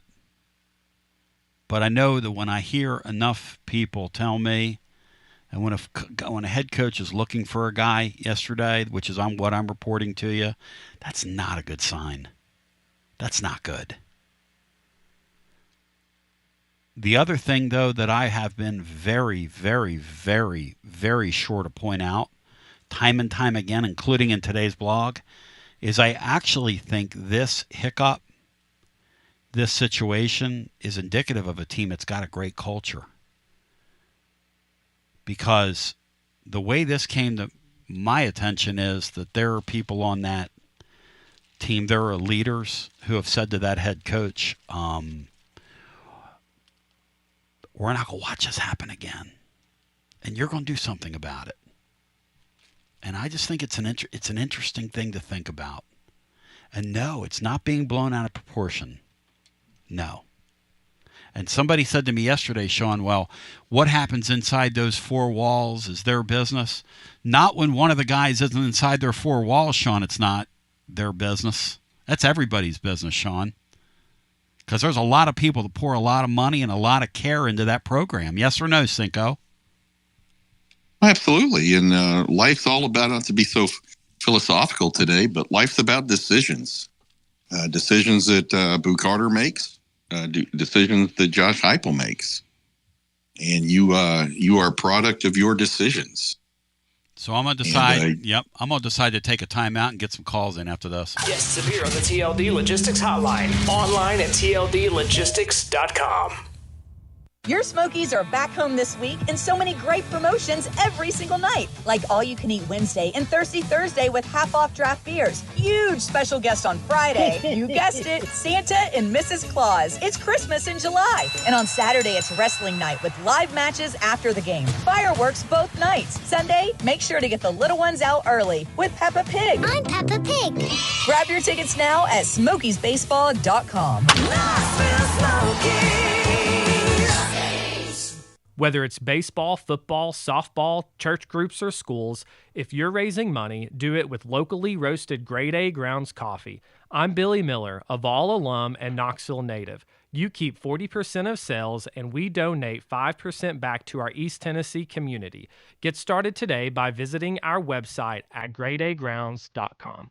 Since 2001, Pipe Wrench Plumbing, Heating, and Cooling has been the trusted and preferred name for over 70,000 Knoxville locals. Looking for expert plumbing services and HVAC services, including repairs, replacements, or maintenance. Voted Best Plumber in Knoxville and one of Knoxville's best HVAC companies 7 years in a row. Pipe Wrench is a fully licensed mechanical contractor and committed to excellence and craftsmanship, so you can trust our certified experts to go above and beyond to meet your plumbing and HVAC needs, no matter what problem arises. We also make it easy with transparent pricing, free on-site estimates for replacements, and free second opinions on repairs. And if budgets are tight, we offer flexible payment plans, including 0% financing when credit approved. Be sure to ask about our 10-plus year warranties that are 2 times longer than industry standards, so you don't spend a cent on unexpected costs in the future. So call Pipe Wrench at 865-264-8090 or book online at pipewrench.com to schedule your appointment today. And as always, same-day service guaranteed, or the visit is free.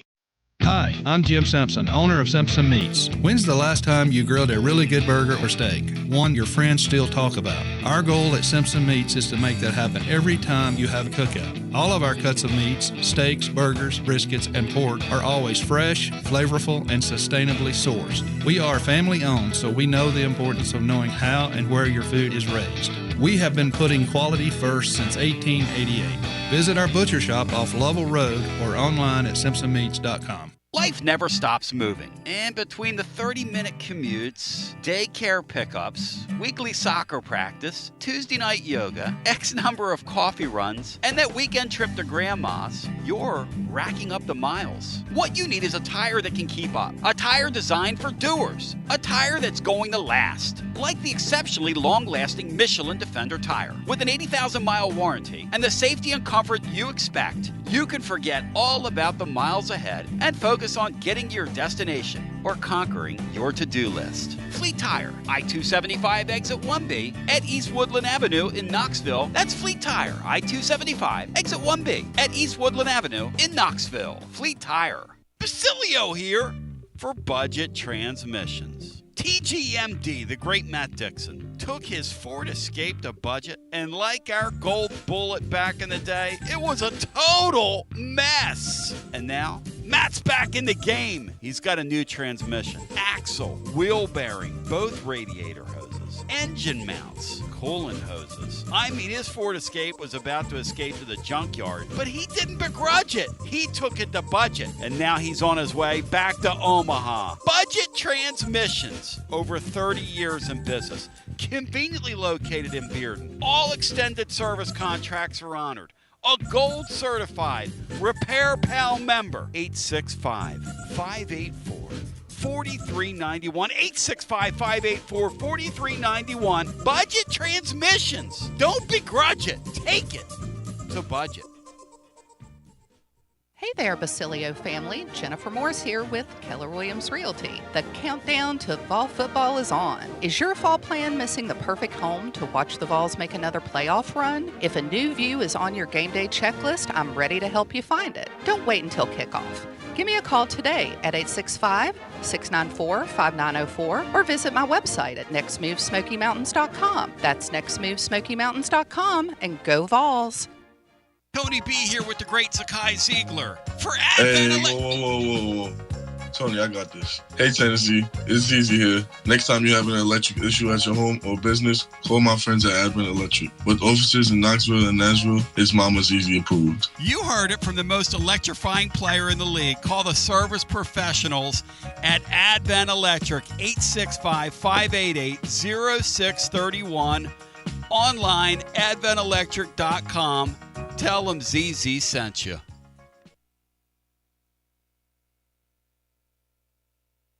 TB back with you. 865-200-5402. Look, I would love to stay on today and do your TLD Logistics Overdrive Overtime. Unfortunately, and this is unfortunately, I have been going through this thing with my, and I've never been through this, the sciatica flare-up thing in my back. I'm going to see a doctor. They're working me in, and it's right after the show's over. And I'm going to go get this thing taken care of because this is brutal. But let's go to the phones. 865-200-5402. If you want to get in the hunt and in the mix with us and in the mix and in the hunt, let's get our next call in. Hello and welcome. You're on the air. Man, you know what? I called you the other day. You didn't answer your My phone. guy. There he is. There he is, my guy. You know what I mean? I called you the other day. And you know what? Yep. Did I just hear Sean Sinclair say that they gave him a code red like Private Santiago on A Few Good Men? Is that what you were referencing, Cinco, the code red? I said there are whispers out there that something like that happened. Yes. I believe that happened 100%. Yeah. Okay, so in the Marines, they do code reds. In the Army, we do blanket parties. And I've been a part of that. Don't mean it was right or wrong, but you know what I mean? You have to look into deeper in what y'all saying because to me, Tony B, it's the culture. And you can think you know the culture, yeah, but until you don't walk the mile in my damn shoes, you don't know nothing. So, you know, if let's say for instance that's true, Sean, and somebody they did whoop his ass, does that make it right? Does that make him get back in line and do what you know what I'm saying? What y'all think he's supposed to be doing? It does or it doesn't, and then you get your answer pretty quick. Okay, but in some cultures, when you whoop somebody's ass and they leave, you know, the not do something a little harsher to those people that did that to him and leave and just separate yourself, is that wrong too? I understood you to say you were a party to that. Did the person that you were a party to, did they deserve it? I don't imagine anybody from the military. I grew up in the military. I've lost a grandfather in World War II. My father fought in Vietnam. You can't tell me anything about the military. I personally haven't been through, but I've been around a lot of it, and I've heard about those things often. And usually, it is to send a message to somebody that is affecting the rest of the group. I didn't say it was right. Or I just didn't say it was wrong. That's not the question I asked you. You're big about asking questions. I asked you a question. Did the person that you were a party to deserve it? Okay, do you think he deserved it?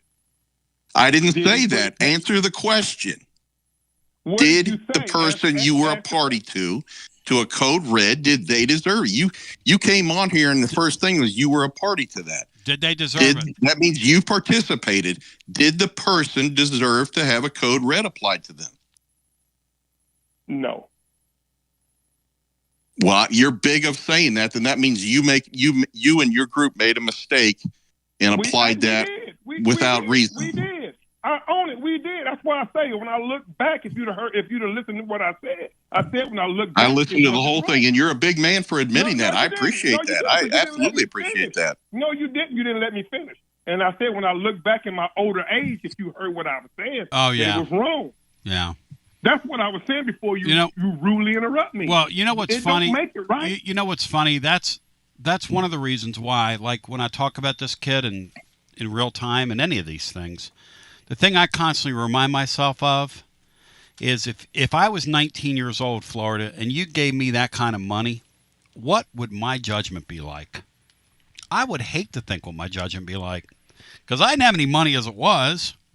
And my judgment looking back on it when I was 19, some of the things I did, some of the things I thought, some of the things I said, Some of my actions, I mean, good gosh.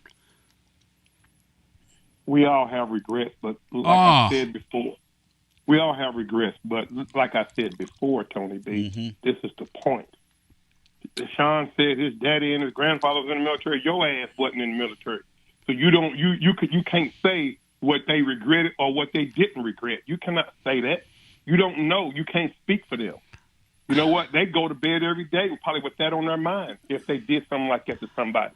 So like I said again before, unless you walked the damn mile in my shoes, what I did was wrong.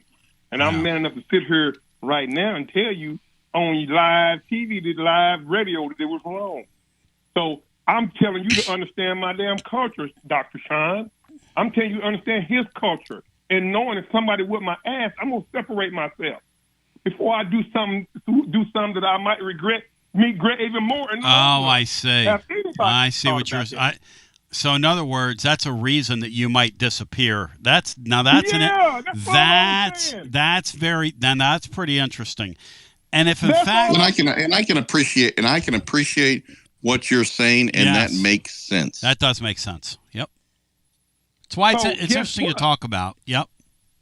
Guess what? So you might see him in California, right? Everybody saying they saw him in California, right? Yep. That he was out there. Wasn't him and Nico boys?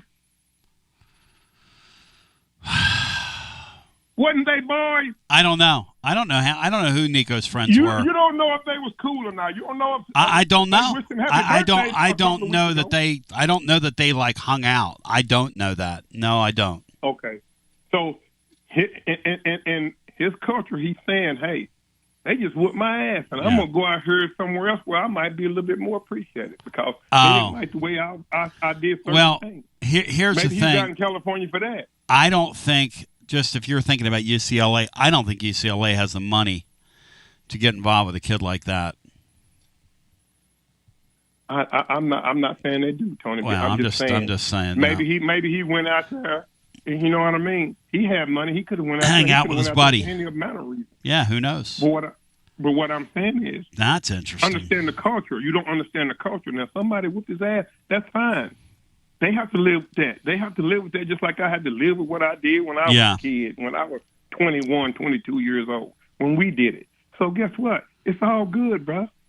Yeah, it's all good. But don't tell me what you sort of like Burchett. You tell me what your granddad and daddy did. That ain't nothing. Well, the football teams have been policing themselves for time and eternity. We know that. It's Al a nature. Wilson did it. And I know Al Wilson. That's right. I knew Al Wilson. That's right. Al Wilson kept it in. I've been around Al Wilson. Wilson. It's the nature of that sport. That's what those that lead the room. That's what they do. I mean, it's the nature of the sport. It doesn't always have to be physical, but it can be physical. I mean, it's a physical sport, and it can get physical, as we know. We're gonna keep it real here. South Carolina game with Hendon Hooker. And your boy, the other quarterback. I think that's right. What was the kid's name, Sean, that they got sideways with Hooker? Because that was some physical thing. What was that kid's name? The linebacker? Because they left him home off that trip, didn't they? The South Carolina Jeremy game? Banks. Yeah, they left him home. I want to say they left him home, right? Mm-hmm. So, and he was a leader on defense. He was a good defender. Very good player, and that probably played into that game that night. Probably did. Yeah, it does, man. But guess what? One thing you can say, we all human. Understand the culture before we, really start, saying this and saying that. Now, if the boy, they say he was in Chattanooga with gangs. Yeah, I don't know. No, I don't think that's true. I don't think that's true. I don't think that either, man. I think that's why I wanted to address it, because that's not fair to him to just say this kid's involved in gang stuff. I do not believe that one iota. Not for 1 minute do I believe that.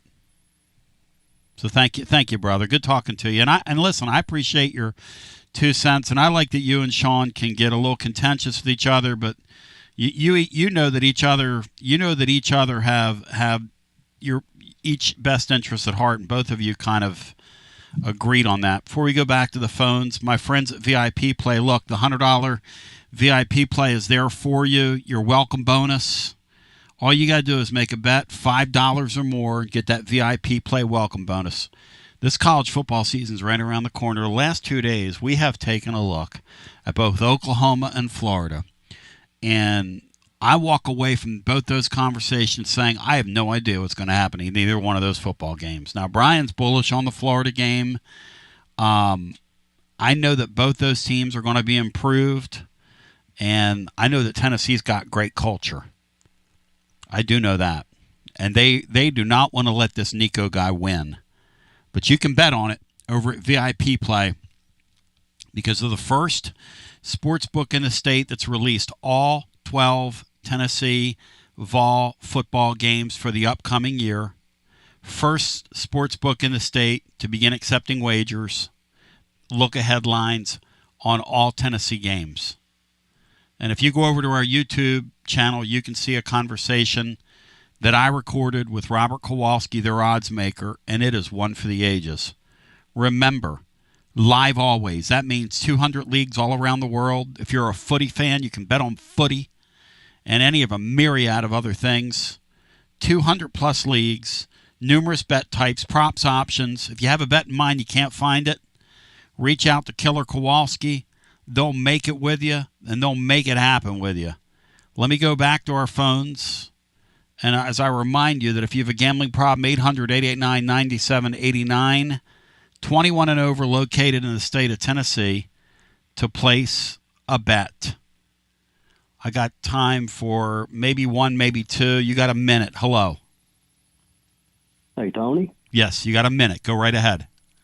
Oh, okay. I won't talk about some other stuff then. I'll just talk about the Boo Carter deal. I'm kind of like what Watson was saying, you know. I kind of pretty much will agree with him. I hate that if it comes down to them letting him go, but hopefully they don't. But yeah, you can't do your teammates like that. You got to be loyal and stuff, so don't know what's going on. But hopefully none of that stuff is true, or, you know, hopefully it's just rumors. But hopefully he comes back and they can get it straightened out. But, you know, like you say, it don't look good. So, but hopefully they get it straightened out because he's a playmaker and everything. So hopefully it's not going to turn like a Nico situation or something like that. So hopefully they get it straightened out. Much love and appreciation to you. Just one word. I wouldn't be talking about it if it wasn't true. So let's go back to the phones. Hello and welcome into the next call. You're on the air. Hey, what's up, Tom? Joshy boy. You have a minute. Hit it. Yeah, I know. Yeah. Tony, what really pisses me off, I'm not going to talk about the Boo Carter situation, but woke ESPN makes me mad every day, and now they picked up NFL Red Zone, which I'm probably going to have to get ESPN Plus for, and they're probably going to boot Scott Hansen. I love Scott Hansen, don't you? Scott Hansen is a way of life. Yeah. He's incredible. I'll tell you this about ESPN. Why is it they pay all these people all this money and their NBA coverage is literally the worst I've ever seen? My question to you is, awful. How is ESPN not broke yet? Joshy boy, because they get $8 out of your cable bill, or maybe like $15 out of your cable bill. They're making billions and billions and billions of dollars. Listen, to the living listener, I love you. Cinco, thanks. Bri, thank you. John Adams will be in the house tomorrow. Caduce to Ben McKee for breaking stories today. We love you. We appreciate you. Have a Dwight Goodone.